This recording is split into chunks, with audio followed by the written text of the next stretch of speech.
Okay, we are live. This is episode 6 of the Working Class Power Hour podcast. I'm honored to be joined by Eric Basir, ATU Local 308 Executive Board member in Chicago. This is John Ferretti, one of the co-founders of the Local 100 Fight Back Coalition here in New York City, former Executive Board member, TW Local 100. So we're coming to you today with some updates on things that have been going on in Chicago and New York. A lot of times we lead with stuff in New York City, but just so you know, we don't think it's the center of the world like some New York chauvinists do, and we want to put Chicago issues up front in this podcast. So Eric's going to give a short description of what's been going on in Chicago, and it's trade union questions and also political questions, and I think it'll help frame some of the discussion we're going to have today.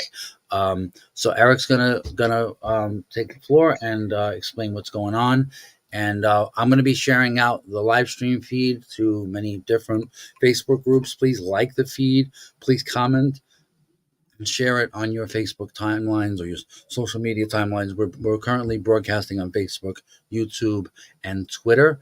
So Eric, the floor is yours. Go ahead. Thank you, Brother John, and everybody, Chicago, New York, Pittsburgh, wherever you are. We're doing this show for you and our co-workers, our neighbors, and our family. We're trying to help spread the word that the union is bigger than where we work. It's where we live, and that's our local community, our region, our country, our continent, the planet Earth.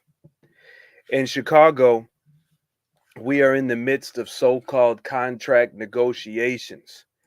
These are secretive meetings between the local 308, local 241, various other unions besides the ATU, International Brotherhood, electrical workers, plumbers, carpenters, iron workers, blacksmiths, etc.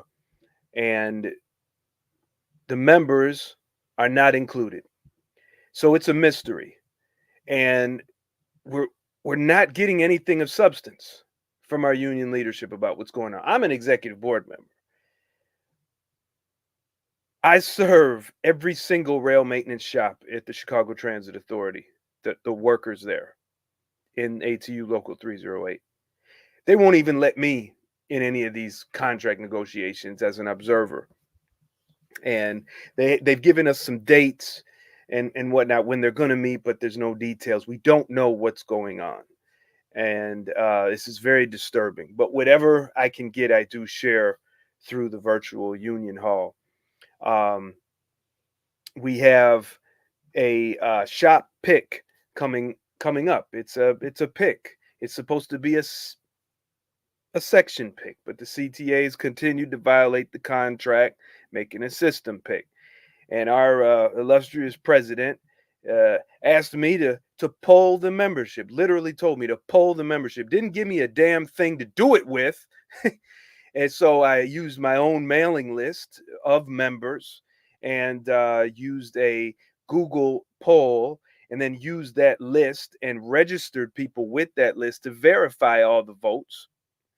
Went through it 4 days later, days of work, basically over 8 hours of work, and the president rejects it after the membership says no, they don't want to let the CTA violate the contract and they want a section pick.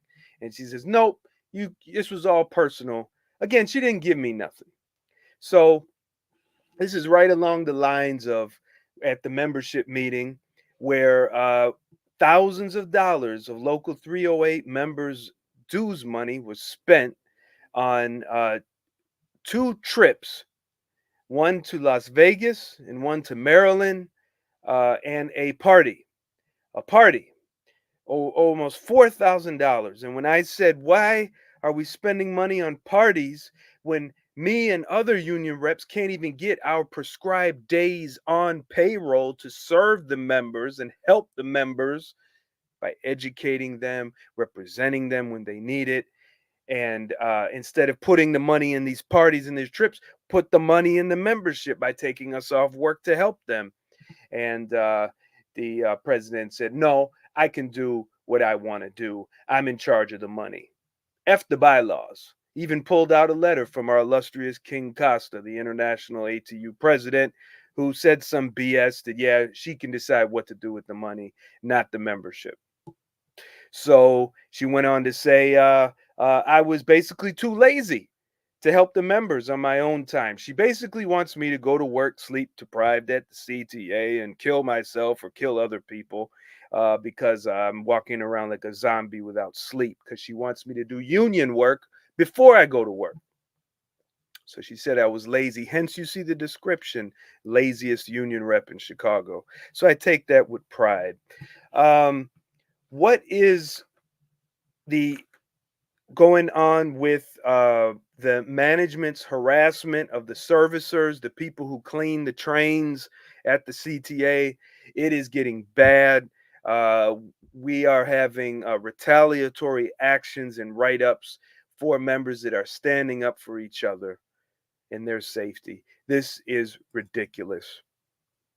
We also have another manager that is threatening the mechanics or the repairers of the trains with a suspension for complaining to me about how they're being treated. This is just getting way out of hand in Chicago. And I know it's the same in your other cities. But you know what, y'all? Ain't nothing going to get better until we, the workers, take charge and we get involved in these union meetings, and all these presidents and vice presidents to get in our way and help the CTA and help the MTA and help all these other agencies violate the contract. We must throw them out. We must put charges on them, use our constitution in our various unions, find some way to use our democratic force to get rid of these boss agents.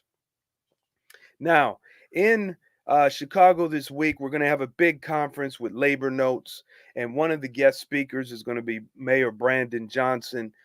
He is actually the boss of the Chicago Transit Authority, one of the top bosses.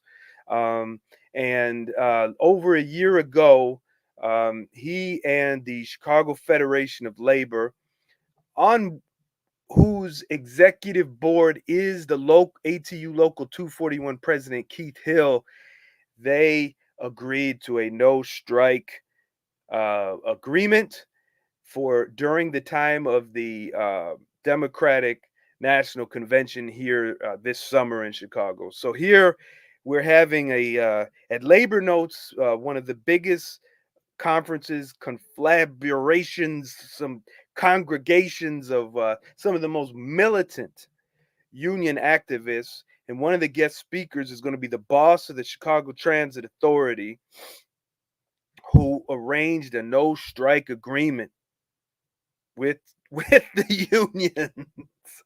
This is ridiculous, y'all. We really got to try to look at it. You know, Brother John and I were talking, and we got to understand that just because a politician used to work in a union, or they say they like the unions, or they're a union dad or a union grandparent or a union child, and they say they're like pro-union, doesn't mean they are.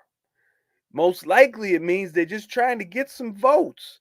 They're trying to trick you and make you think that if you rely on them, you don't have to organize action at work. You don't have to hold your leadership accountable. Vote and hope is what they say. They don't want you to vote and organize. Vote and hold leadership accountable. So watch out. Watch out for this, because this is hypocrisy. This is hypocrisy. When a union, a leader, elected or not appointed, goes around kissing the butt and worshiping and telling people to also worship politicians who arrange no strike agreements. These are your enemies. These are not your friends. You say, well, we don't want to strike. We're scared, this and that. If we do this, it's illegal. If we do that, listen. Alabama bus boycott. Question, was it legal? Was it legal for our black ancestors to sit in the front of the bus? Was it legal for black men and women to own land in the 1800s? See, you're worried about the wrong things. Am I calling for a strike? No. But what I'm saying is the members, the workers must organize these things. And for you to depend on the politicians to make your working conditions better, you're making a deadly mistake because things are getting worse. So, Brother John, did you want to come in? Yeah, I just had to unmute myself. Yeah, I mean, I think that I, obviously we're not used to politicians speaking in a language that we understand, or politicians saying things that we agree with. Like, there are certain leftist politicians who say the right things, but what's more important is, do they do the right things? And we have to understand that anybody that has a position of power like that has to be held accountable, just like our union leadership has to be held accountable. Nobody gets a free pass. Um, and in a lot of elections, unfortunately, in most cases, the choices that working class people have to make is a choice between two rotten choices. It's a choice between two enemies of the working class. And the question is, yes, we vote to try to get the weaker of the two enemies into power, to avoid the worst of the outcomes that are on the agenda of the day for the working class. But we have to understand that voting is our only power. That our power is a class power, is a collective power, and the only thing that's going to make them fear you is not necessarily just your vote. It's your political consciousness. It's your activity. It's your class consciousness. Um, just trying to pivot into other political events, and just the political battlefield that we face right now, the overall weakness of the left, and why that is, right? It's not that the left doesn't have ideas about how to solve the crises we face. They do have a lot of ideas, and many of them are on the front lines of struggles that, if the demands they propose were adopted, would actually create real change, right? The problem is that the left is losing those battles because it doesn't understand the essential power of our class, which is our class power, our collective unity, our ability to shut down work and inflict pain on the bosses, to collectively discipline our enemies and demand self-respect. So the reason why I bring this up is that the largest socialist organization in this country, the Democratic Socialists of America, their largest branch, I think about 40% of the overall organization, is in New York City, the New York City DSA.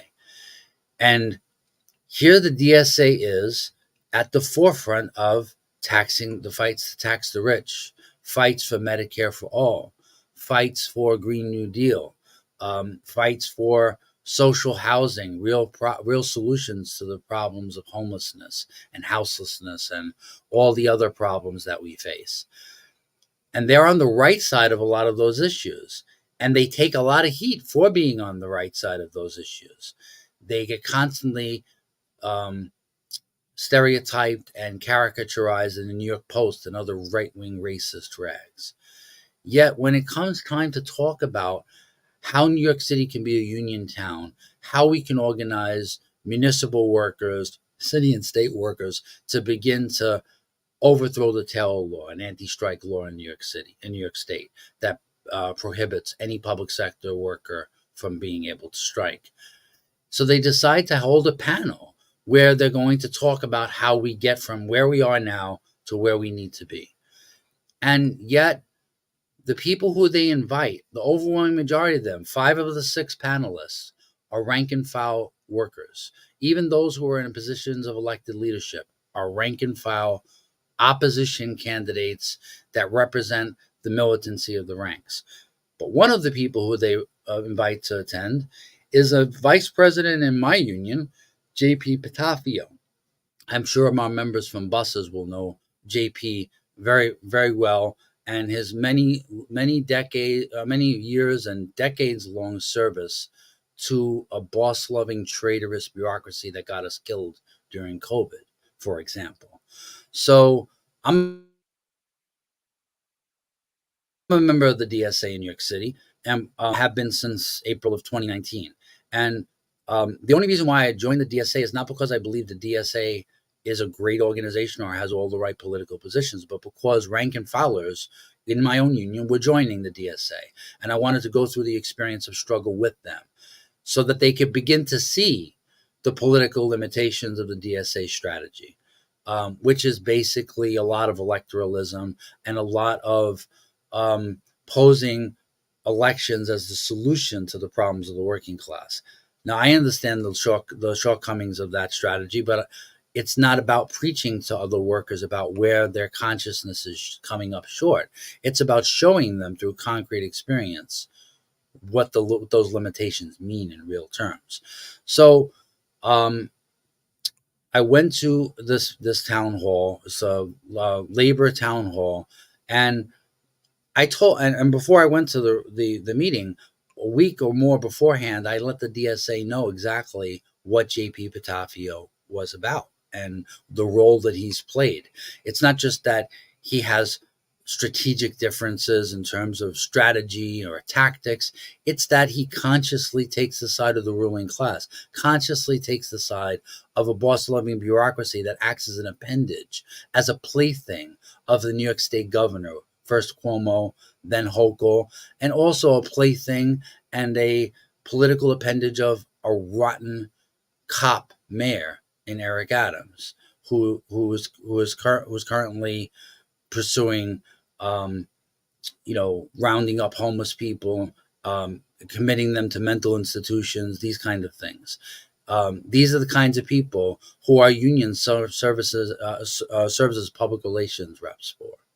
So I went to the meeting. I'm going to share my screen with a flyer.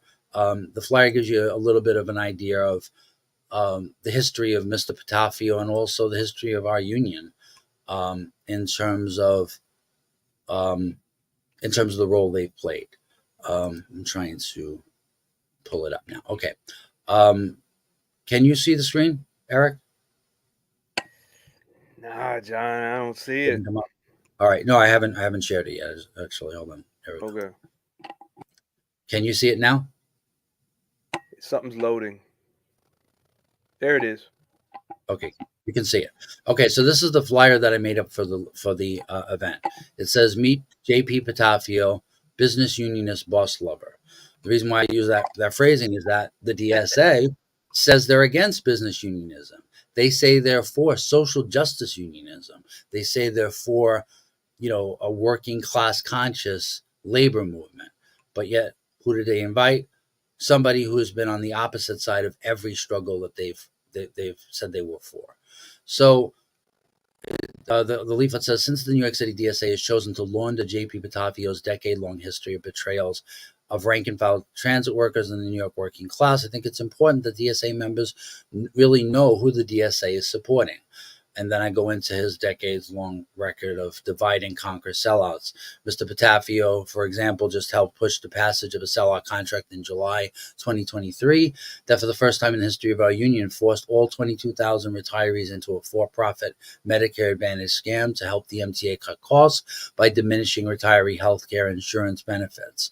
Patafio and the Local 100 union leadership shamefully acted as de facto public relations representatives of our murderous MTA bosses.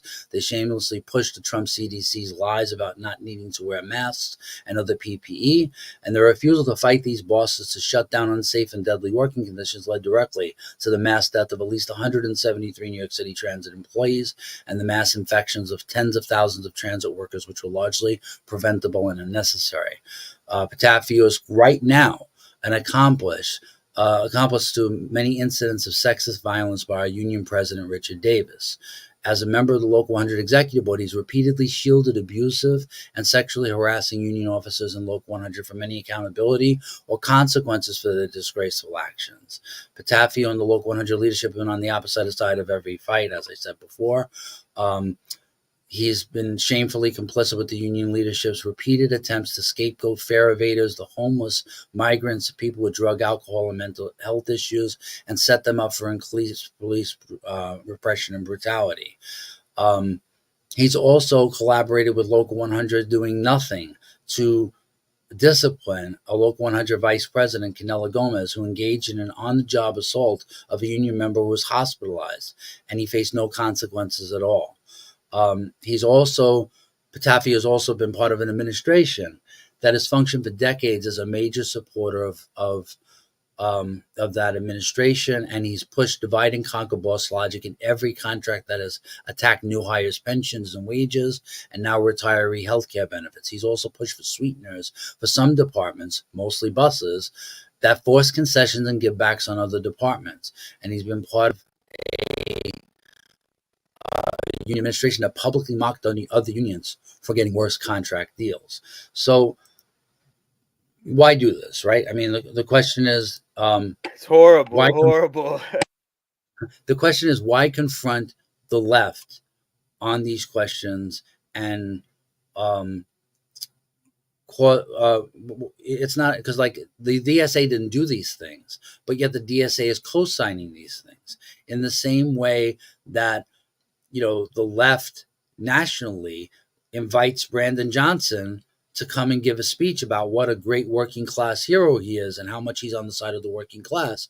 But then when it's time to be counted, he takes the side of a strikebreaker, of somebody who's going to silence working class voices. So it's important that. Oh, wait a minute, John. Excuse me, I got to interrupt you, sir. It's not about that. It's about labor peace. It's labor peace. Yeah.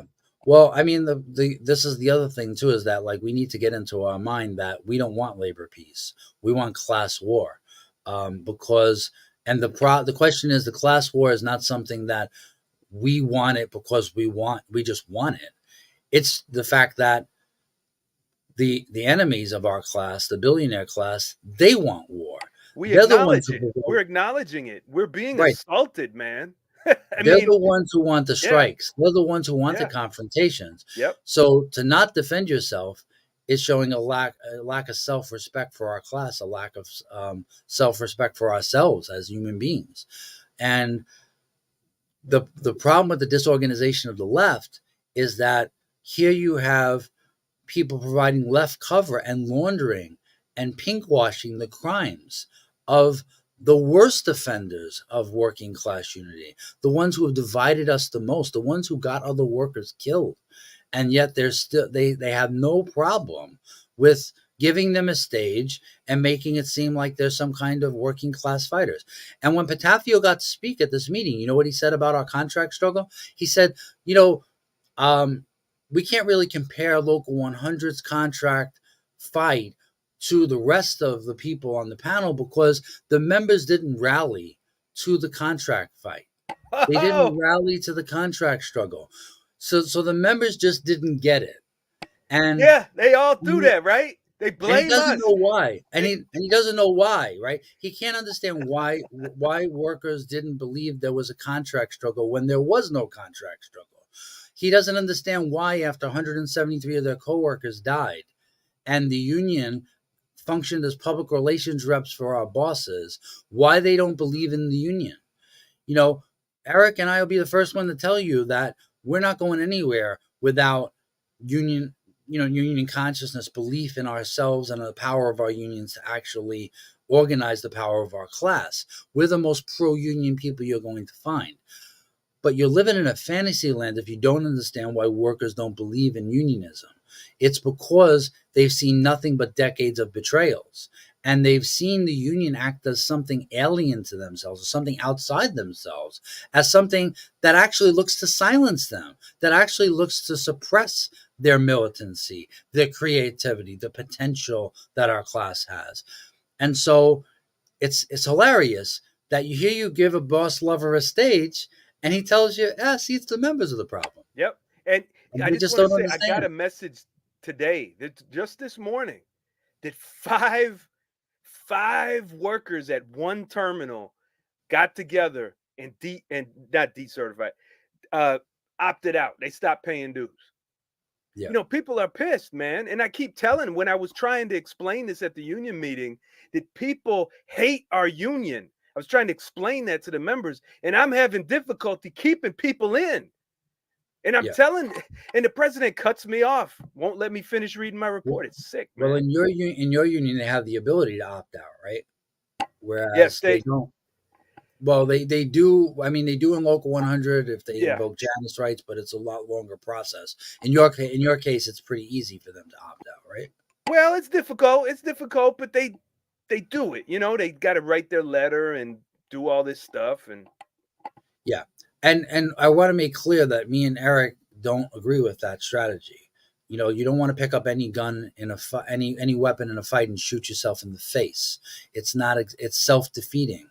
It's an emotional response, and it's the understandable. bosses. But it's It's understandable. understandable. Absolutely, it's an We understandable response. sympathize for sure. It's an understandable response, but we have to understand that our enemies are trolling us. Our enemies want to provoke us into self-defeating actions that disunite us, actions that turn us inward against each other. They want a war of all against all. And we want a struggle or a battle that we can win. And the only battle that we can win requires unity, requires solutions, real next steps, concrete next steps in the struggle between us and the billionaire class. And we're not going to get that individually. We're only going to get that collectively. And as justified as you may feel in opting out, in not wanting to be part of a union that betrays you, it's an individual solution, and it's a fantasy. It's not reality, and it's basically giving our bosses everything they want. And we And keep we the can't do that. same corrupt business unionists, the same boss loving, bootlicking sellouts in office, because all the new hires, they'll just replace those new memberships with the ones that opt out. Yeah. And to connect that to the other political questions that we want to talk about today, you may be wondering why we're talking about the TikTok ban and how that affects you, why it's important politically. But all of these questions are connected. The ruling classes are experts at creating moral panics about anything and everything, whether it's crime in the subways, whether it's homelessness, whether it's fentanyl, whether it's people going into stores and stealing things, whatever it is. It's always a new panic.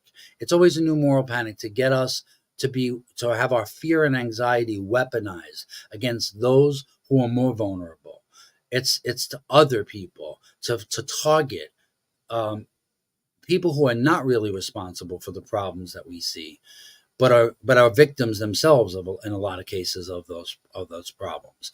And also, the ruling class is deliberately not funding real solutions, not just because they don't want to pay for it, but because by not solving those crises, they will inflict pain upon our communities. They will inflict disorder upon our communities, and they will create the circumstances where we panic, where we get enlisted to be supporters of things that we know are wrong, like mass incarceration, like racist police brutality. And any solution sounds better than no solution, and they're trying to provoke us in that way. So we have to be very careful about where those ideas come from. I have a video that we want to share that's going to explain some of what's really behind the call for a TikTok ban in the Congress, and what is really motivating the ruling class of this country to attempt to implement it. So I'm going to share this We're going to share the video. Eric's going to play it. It's going to be about 10 or 11 minutes. The reason why we're going to went into this much detail is because you really need to know what the roots of this attack are in order to be prepared to defend ourselves against it. So, Eric, whenever you're ready, you can play the video.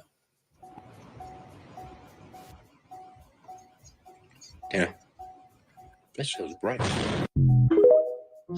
Today we're talking about TikTok, the app that started out as people doing funny dances and evolved into one of the most important news sources in history. The app where you can get lost down a rabbit hole of boar running around set to Nightcore, then get a 60-second masterclass in how the CIA works from a guy who doesn't say a single word. Why does the US government want to ban TikTok so badly? Let's find out. This is not an attempt to ban TikTok. It's an attempt to make TikTok better. Tic-tac-toe. A winner. A winner. You just know she practiced that in the mirror and was like, yeah, that's fire. Okay, cringe politicians aside, where to begin with this whole TikTok saga? I guess let's start with a quick rundown on recent events. And I want to give a disclaimer here right up front. Production for this episode started on March 15th, so I might have to add in an update at some point in the video. I'll let you know if that ends up happening. Anyway, over the last week, Congress advanced federal legislation to force ByteDance, TikTok's parent company, to sell its shares in the US version of the app.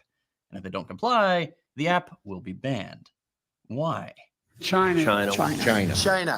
What nation are you a citizen? Singapore. Are you a citizen of any other nation? No, Senator. Have you ever applied for Chinese citizenship? Senator, I served my nation I'm in asking- Singapore. No, I did not. Do you have a Singaporean passport? Yes, and I served my military for two and a half ha- years in Do you Singapore. have any other passports from any other nation? No, Have you ever been a member of the Chinese Communist Party? Senator, I'm Singaporean. No. American politicians and the FBI have long claimed that TikTok constitutes a national security risk, that it's a Trojan horse for the Communist Party of China, basically saying that the CPC is using the app to spy on Americans. We'll get to the hypocrisy of that statement in a bit, but first, let's take a brief look at the history of this attempt to get rid of TikTok.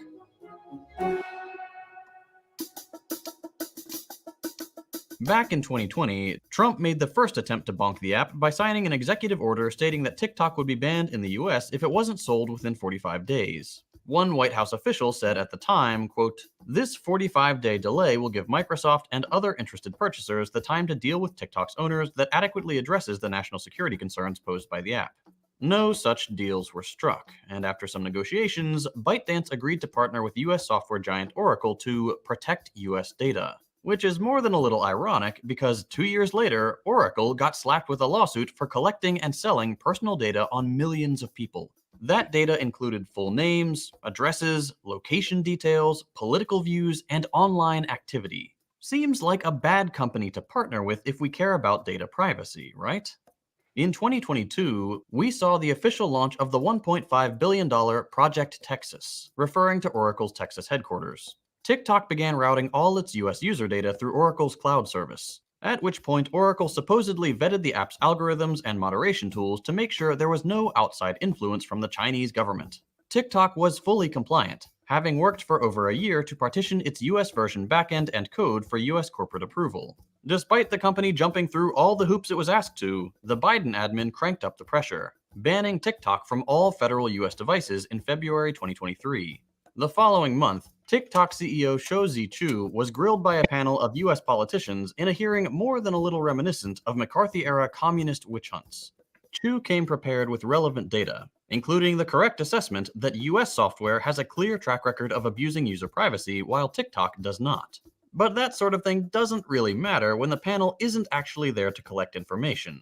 As TikTok spokesperson Brooke Obervetter reported to US media after the event, quote, "The day was dominated by political grandstanding that failed to acknowledge the real solutions already underway." 2 months later, in May 2023, we began to see the first state-level TikTok bans, with some more extreme than others. The state of Montana was on course to ban the app entirely, threatening ISPs with a $10,000 per day per violation fine for allowing the app to be downloaded. This law was set to go into effect January 1st, 2024, but it got shot down in federal court in November of 2023. And that just about brings us to today. On Wednesday, March 13th, the House passed a bill that will force TikTok to sell to US buyers within 165 days.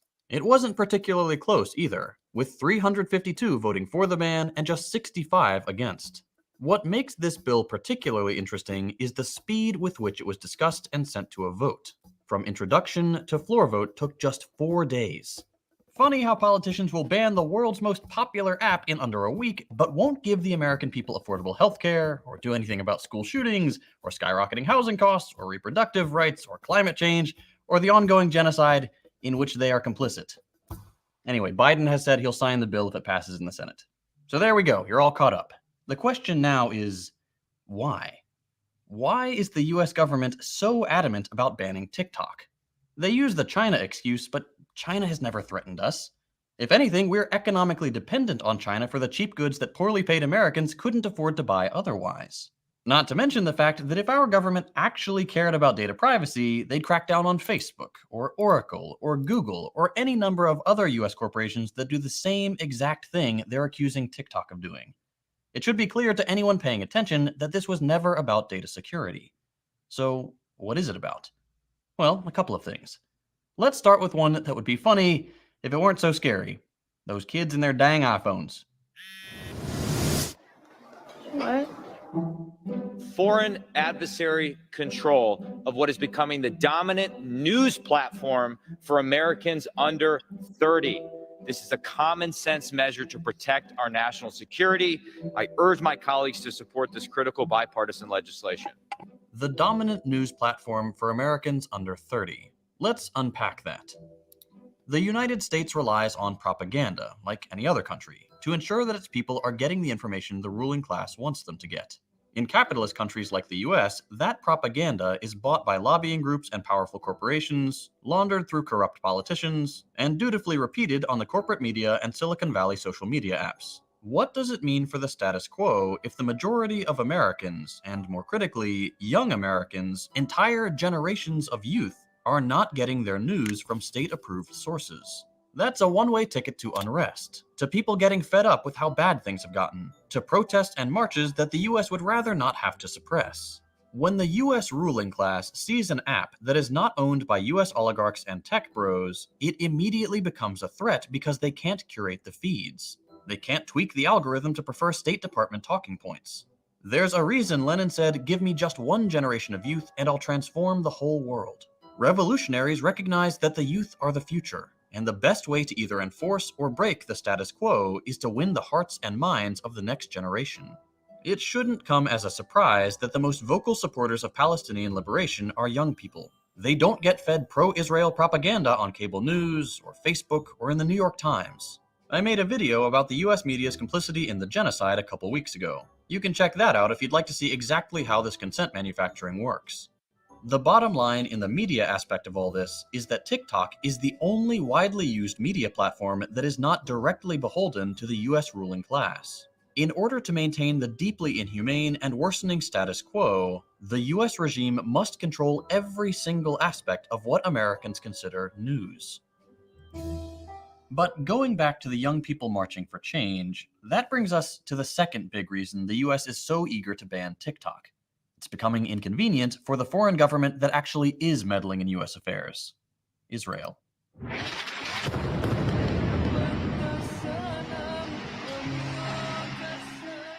Remember Mike Gallagher, that guy you saw a couple minutes ago? The one complaining that the kids aren't consuming US propaganda? Would you like to venture a guess who his biggest contributors are? In the 2022 cycle, it was AIPAC, the American Israel Public Affairs Committee, a rabidly pro-Israel and incredibly powerful lobbying group that, coincidentally, also heavily funds Joe Biden, the man who, for some reason, can't bring himself to stop sending weapons to the rogue state committing the most obvious genocide in modern history. And it's not just these two. Almost every single US politician has accepted money from the Israel lobby. AIPAC Political Action Committee, AIPAC-PAC, filed something called a Statement of Organization with the FEC just in time for the 2022 election cycle, where it spent $50 million, including both direct contributions to candidates and outside spending like TV advertisements. According to AIPAC, it donated money to 365 candidates from both parties, including every single member of both Democratic and Republican leadership in Congress. We'll get back to the Israel lobby in a sec, but I also want to highlight that Gallagher's biggest donor in the past election cycle has been Palantir, the software company literally named after an evil orb used by dark forces to spy on people. It shouldn't surprise you that Palantir, founded by the notorious Silicon Valley billionaire Peter Thiel, worked with the NSA to create the most comprehensive digital espionage apparatus ever conceived. Palantir was co-created with American spies. One of its earliest investors was the CIA, and the company will not disclose any of its contracts with the government, despite making over $1 billion from these clandestine partnerships. Forgive me if I'm just a little skeptical about the intentions of this anti-spying bill, given that its main sponsor is funded by the world's largest spying machine. Eric, you can pause it there. Red string or something. This stuff goes deep. Anyway, back to the Israel lobby. Okay. All right. So I put the full video in the comments on YouTube and Facebook. People should follow up and watch the whole video. But I just wanted to give that video to frame what's really going on here and how the billionaire class, different sections of it, are lined up on both sides, really, of this battle to provoke certain kinds of actions that benefit their class interests. On the other side of the TikTok ban is Jeffrey Yass, who is a billionaire from Pennsylvania, who owns large shares in TikTok and, of course, doesn't want TikTok banned. It's also the reason why Donald Trump changed his position on the TikTok ban. Originally, as I show in the video, he was for it, and now all of a sudden he's changed his perspective on it. I think that something that clarified his mind was the billions of Jeffrey Yass and the very real threat that Yass would pull his investments in Trump and the Republican Party if they didn't stop the bullshit with the TikTok ban. So you have billionaires on both sides of this issue, and the fact that Trump changed his mind on this doesn't represent that Trump somehow has seen the light, or that Trump somehow cares about our privacy, or he cares about free speech or anything like that. So on the other side of this, you have the national security apparatus and the bipartisan consensus in the Democratic and the Republican Party that sees TikTok as a very real threat. But the TikTok is not the threat. The threat is the young people. The threat is younger generations who are not as easily plied with propaganda and lies from the national security state. And they're also very terrified about mass movements like the one that we've seen all throughout the country in response to October 7th and the genocidal attack on Palestinians in Gaza, and how destabilizing that can be overall for their class power. So the reason why we talk about this is because we want workers to understand politically that everything has a connection to everything else, that all these struggles are part of a wider class struggle, that our class needs to be serious about winning. We need to be serious about winning the culture war, because culture is created. Culture just doesn't exist. It doesn't just come from nowhere.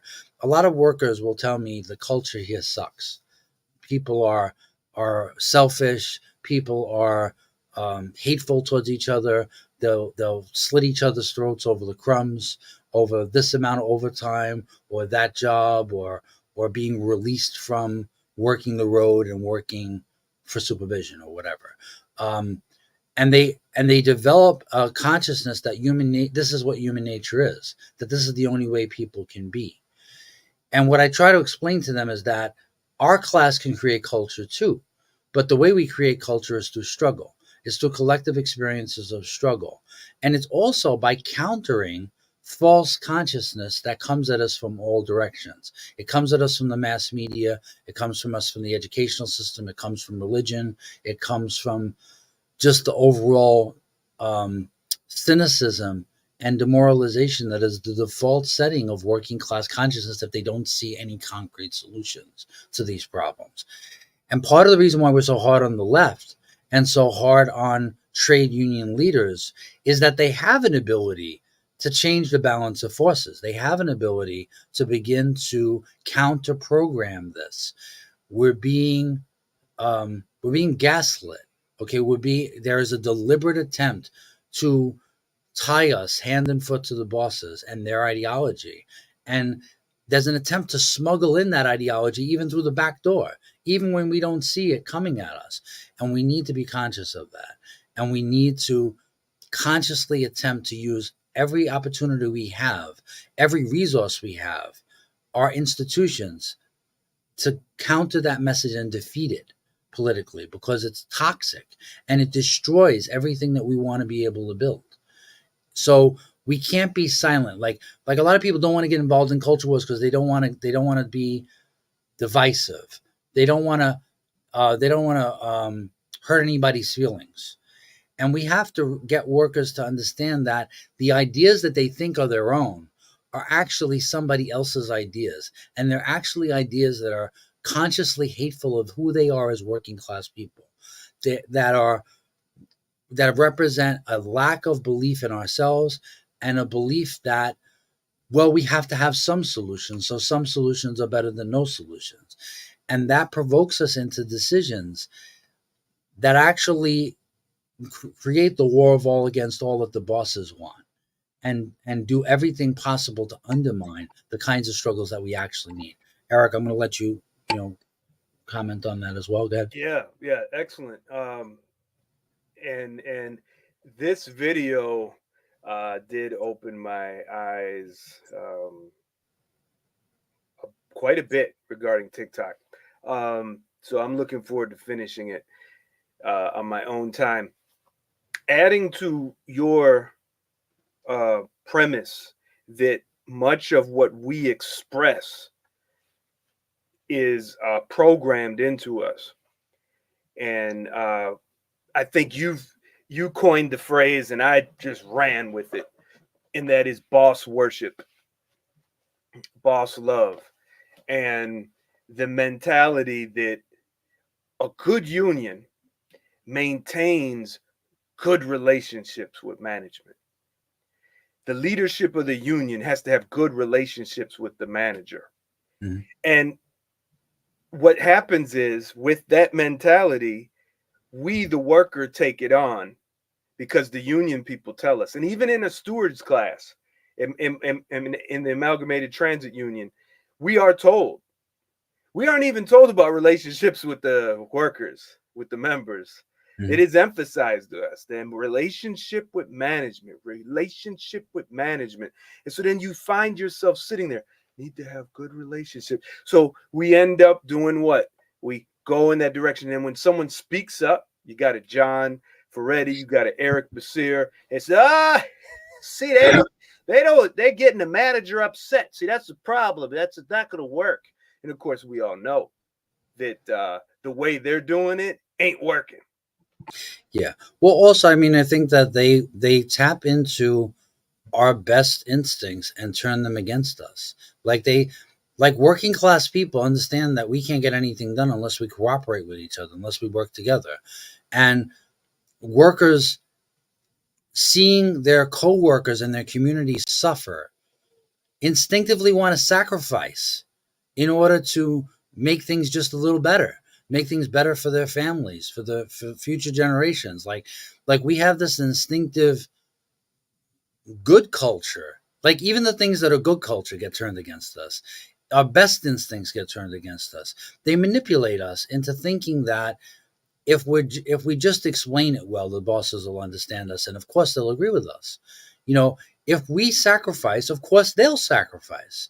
That it's an interplay, and we all have a role to play. And if we model behavior that we want to see the bosses follow, that they'll just follow it. That may work with working class people. It's not going to work with the bosses, because the bosses are clear about their class interests and they understand how to pursue that class interest. And they're willing to be scorched earth about it. And they have no compunction at all about forcing people into unemployment and poverty, jailing people, bringing down police repression, being a Karen and calling the cops at the drop of a hat. That's how they think.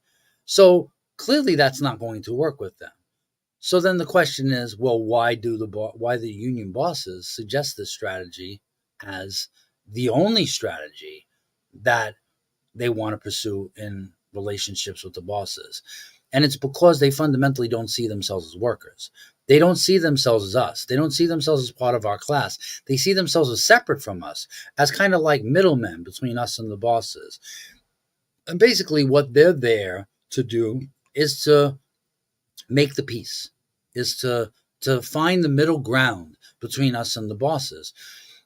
And we could have situations where struggles end up being a middle ground between us and the bosses, but it has to be the product of struggle. There has to be some stick. It can't just be all carrot. If it's all carrot, that's key. It's surrender.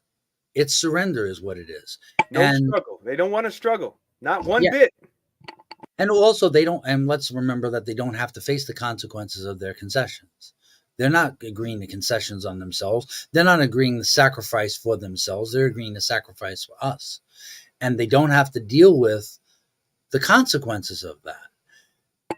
But we all have to deal with it. Go ahead. An example, in our 2020 tentative agreement, which became part of the contract, obviously, our union leadership negotiated 40-hour part-time jobs. So the part-time jobs that were 32 hours are now 40. And they said, well, you can make more money, you know. Just wanted to add that. Crazy. That's crazy. Yeah, I mean, the other thing I wanted to get across to workers is that we have to be able to unite in struggle right now. We can't wait until consciousness is perfect and members understand their own power, use their own power, know what to say to management in every circumstance. We have to deal with the class as it is. Can't wait for an election. Right. We have to build struggle where we can, build unity where we can. And it doesn't mean that we have to all agree beforehand about what the solutions are. It's about going through the process of struggle where workers themselves begin to test out what works and what doesn't work, what represents their class interest and what doesn't. And also, it begins to test leaders in the course of those struggles to find out who is really committed to the things they say they believe in. So part of the reason why I bring that up is because we are partnering, our coalition, the Local 100 Fight Back Coalition, is partnering with Progressive Action on an upcoming rally about the assaults of transit workers. Let me just share my screen so I can share the information about that. Go ahead. Just a little bit connected to that, the flyer that you posted talked about executive board member Canella Gomez, yeah. Assaulted Tremell Thompson. Thompson. And Tremell Thompson is one of the co-organizers with this. He's the leader of the Progressive Action Group in Local 100. Yeah. And so in any case, let me just share my screen so that we can show the flyer. Where is it? There it is. Okay. All right. So this is a statement that we recently put out endorsing the rally. I want to put up the rally flyer. Okay, you can see the rally flyer, right, Eric? Yeah, but we see your chat window too. Oh, let me close that. My bad. Close that. Yeah, that was kind of okay. That was kind of bad. Well, it wasn't anything that I'm worried about people knowing about. In any case, this is the rally that Progressive Action has called. It's scheduled for May 1st, Wednesday at 12 p.m. at 2 Broadway, which is MTA headquarters in Lower Manhattan. And it's saying that we are not safe riding the MTA. It's trying to unite strap hangers, workers, and community. And this is the statement that we put out. Sorry, wrong way. This is the statement that we put out in endorsing this rally. It says the Local 100 Fight Back Coalition is proud to endorse Progressive Action's 2024 rally to protest assaults on New York City transit workers and riders at 2 Broadway. This has always been an important issue for all transit workers, and although Local 100 Fight Back and Progressive Action have substantial differences on many issues, standing up against assaults on transit workers is one thing that we strongly agree on. This is why our coalition has endorsed and participated in every assault rally that Progressive Action has organized since their first assault rally in May of 2017. We all know how dangerous transit workers' jobs are and how unsafe our working conditions have always been. Assaults and other incidents have risen significantly, but the Transit Authority always puts service over safety. MTA management sees us as numbers and not as human beings, and they don't care if we live or die. We saw this clearly during the height of the COVID-19 pandemic, when they didn't even implement their own pandemic safety plan, denied us basic PPE, and let at least 173 transit employees die by not adopting the most basic safety measures until it was far too late. The same goes for violence in the subways and buses. The MTA bosses regularly scapegoat transit workers as lazy and overpaid in the press in an attempt to turn public opinion against us and get away with attacking our wages, benefits, and working conditions even more. In constantly doing so, they make us a target of aggression and frustration when things go wrong in the system. The MTA bosses, with the help of our sellout union leaders, force station agents out of their booths, which has led to an increase in assaults on these workers. These consequences for their reckless actions were totally foreseeable and avoidable. And then it continues with, and like Progressive Action and many other transit workers, we see through the lies of ruling class politicians like New York Governor Kathy Hochul, New York City Mayor Eric Adams, about wanting to keep New York City transit workers safe.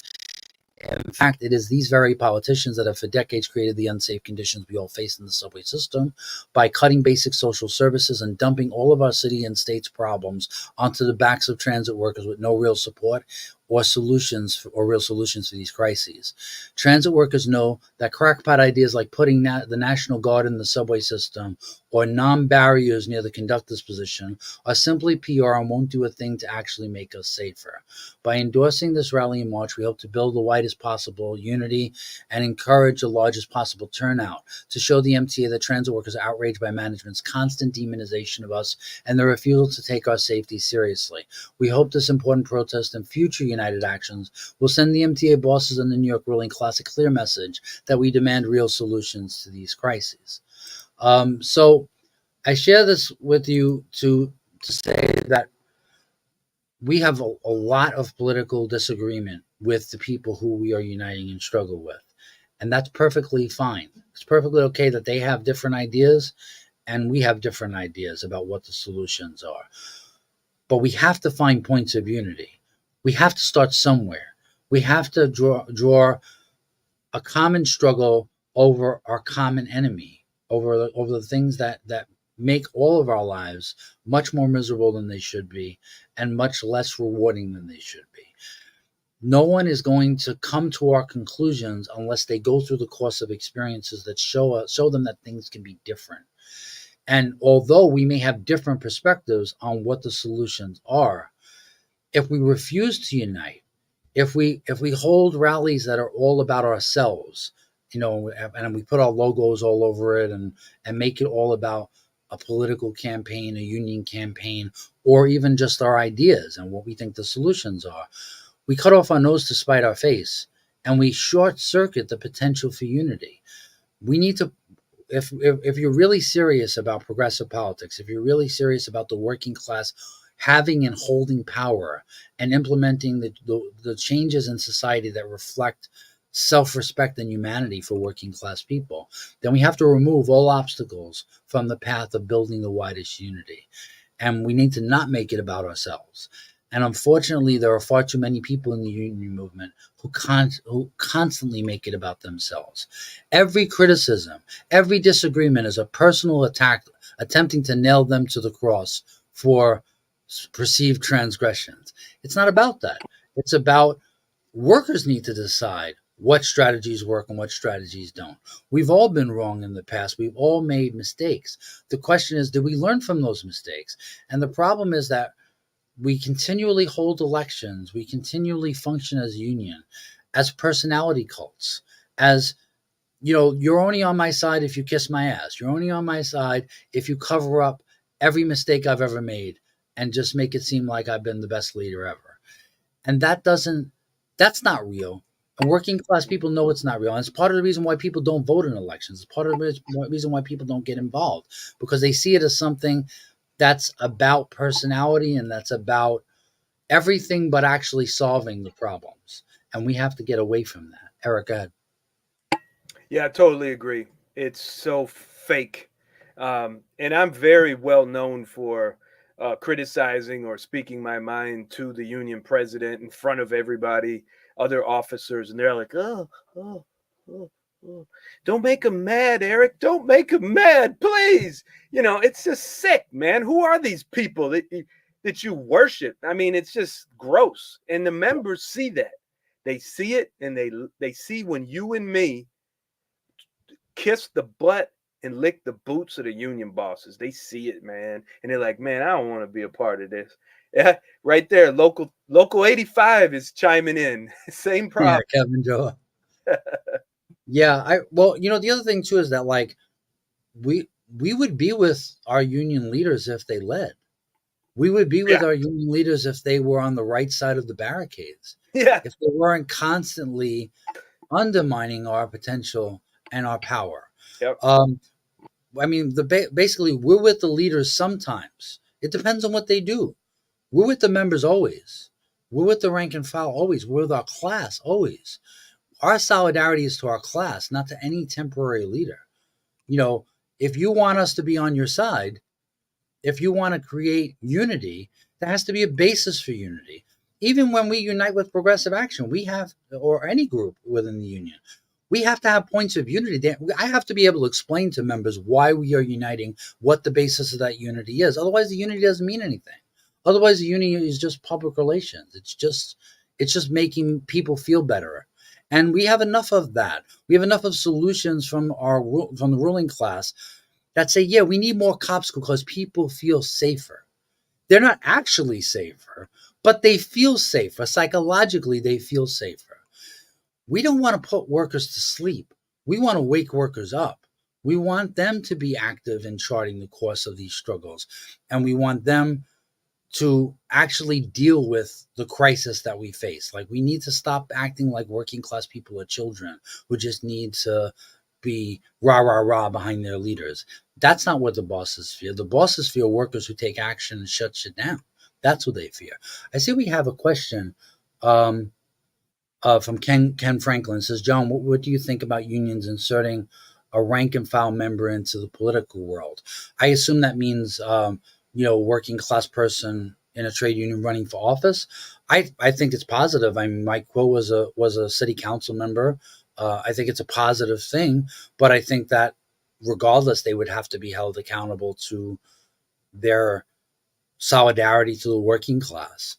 I think that, I don't think that we want to stand back and say, oh, the political world is a mud battle. And it's we don't want to get our hands dirty in it, because if we don't get our hands dirty in it and we don't participate, others will, and the people who will are agents of other classes. So of course we would want representatives who are in solidarity with the working class in positions of elected power. The question is, what is the best way to do that? But I wouldn't put any barriers in front of working class people fighting for political power. Absolutely. Eric, what do you think about that? Yeah, obviously. And there's a key word that you used in there. And that relates to, okay, you elected this person. You're going to hold them accountable?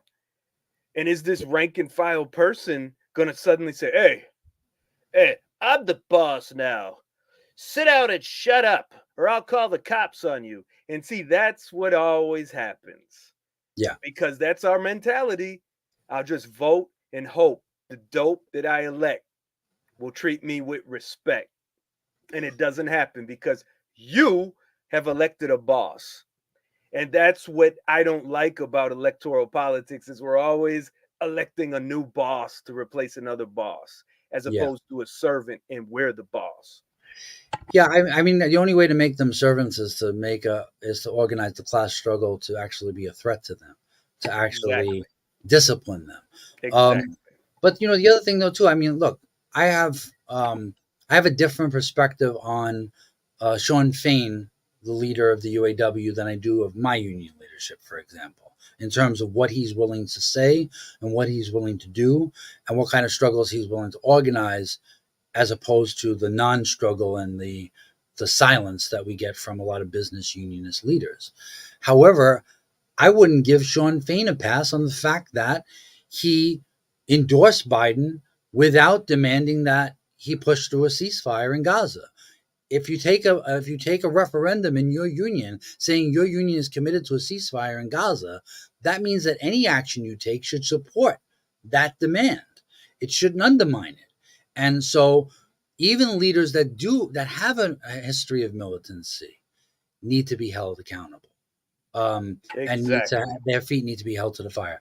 Celso Garcia asks, what do you think about the 2024 election and Trump's trial today?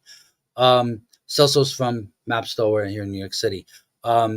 So as far as the elections are concerned, I mean, we're going to need to get into much wider discussions about that.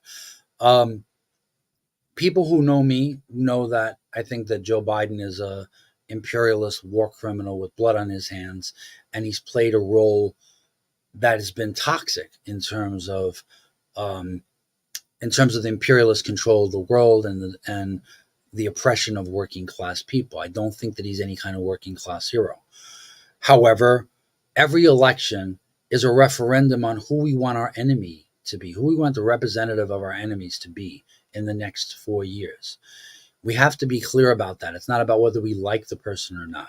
It's not about wanting to vote for them, thinking that they really are going to live up to the promises that they make. They're not, and they never do. Very rarely do you see a politician do that. However, the danger of Trump and fascism is so great, and they're broadcasting it openly. The Agenda 2024 and the kinds of things that they propose are so openly anti-working class, so openly fascist, that the danger is extremely great.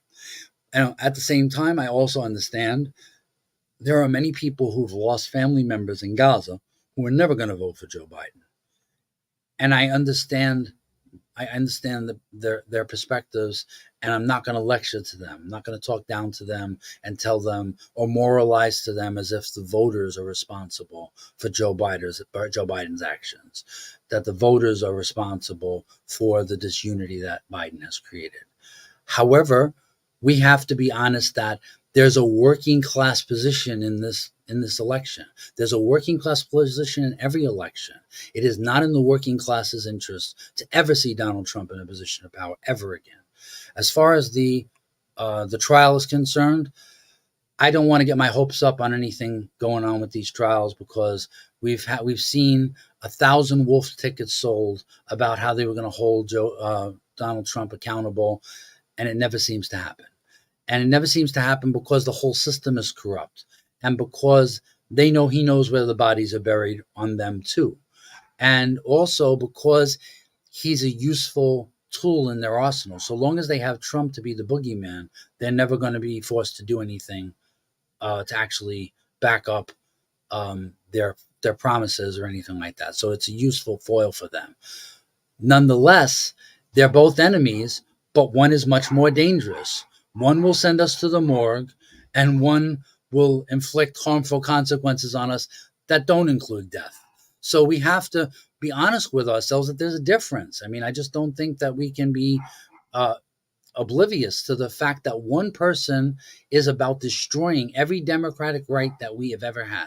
Our labor rights, the right of bodily control of women, the rights of gays and lesbians, every basic democratic right that we've ever held. He's got a record of it regarding unions. He's got a pretty crappy record. Absolutely. But, I mean, it's not a choice that we want to make. It's a choice that we're forced to make. And we can't refuse to make the choice, because we have to use every weapon in a fight to defend ourselves. And to argue that it doesn't matter what the working class votes for or doesn't vote for is foolish, I think. And it ignores the reality of the world that we live in, that there are consequences, very real life and death consequences for what happens in these elections. I don't think that we need to think that there have any illusions in Biden to understand that the consequences are writ large for Trump ever having power again. And it's not just about Trump, it's about the people who follow him and the violence that they promise for all of us if he ever gains power again. And even if he doesn't gain power again, it's like we have to be very conscious of the threat we face. So in any case, thank you, Celso, for the comment. We hope that you'll give your commentary about what you think. And we look forward to continuing these discussions, because a working class that's not tackling these questions and taking them seriously and seeing themselves in the picture makes it a very dark world, makes it a very dangerous world. Yeah, this also says Trump claims to be a champion of the working class, but he's a billionaire. Yeah, anybody who thinks that he's a champion of the working class should ask the Polish workers who built Trump Tower, who he called the INS on after they were done building the tower and never paid them. So I mean, but unfortunately, look, the Democrats have played a huge role in people forgetting exactly how rotten Trump is. The media has done a terrible job of giving people amnesia about who Donald Trump is and what he's been about. I mean, the fact that he incited an insurrection to potentially overthrow American democracy, and it's never really talked about, and he's never been charged for it, is just like crazy. But, this is what we have to fight against. We have to fight against the normalization. Donald Trump is not normal. The people who follow him are not normal. What they have to offer is not just another political perspective. It's a violent political perspective. And, we have to sketch out for working class people what that means. And Celso also says that the Teamsters interviewed all candidates. Is that a better approach? No, because some candidates, in other words, we can't have a debate of ideas where we think that all ideas are equal, where, it's just a free-flowing debate of ideas and everybody has a difference of opinion. We can't be not understanding what the consequences of their opinions are. To interview Trump and to donate money, the Teamsters donated money to Trump's campaign. It means that they're clueless about the class consequences of a Donald Trump presidency. It means they've learned nothing of his first term in power. And it's also disorienting to other workers and to other unions to encourage them to do the same. And we don't want to muddy the waters. We want to be clear-eyed about what the consequences are of these elections. And if you want to interview other candidates who are running, who are independent, or other Democratic Party candidates, yeah, fine. But we don't want to be giving a platform to a fascist sociopath who wants to drown the working class in blood and then say, well, he has his ideas and we have our ideas. That's suicidal. That's crazy. In any case, we got to wrap up because this is the Working Class Power Hour, and we're well past an hour. Yep. So we thank everybody for their comments. It was great that we had so many comments, and we look forward to taking phone calls at some point on this show as well. And we look forward to continuing the discussion. Please continue the discussion in the comments section, and we'll be back next week with more analysis and more important discussions. Thank you, Eric, for your time. And thank you. Oh, by the way, don't ever give up. We don't surrender. Okay, ever. Thank you, John. Okay. All right. Talk to you soon. Okay. Hey, this is great. Let's keep it going, y'all. Share, like, and subscribe. Have a great night, Eric. Okay, bye-bye. Have a great night, everybody.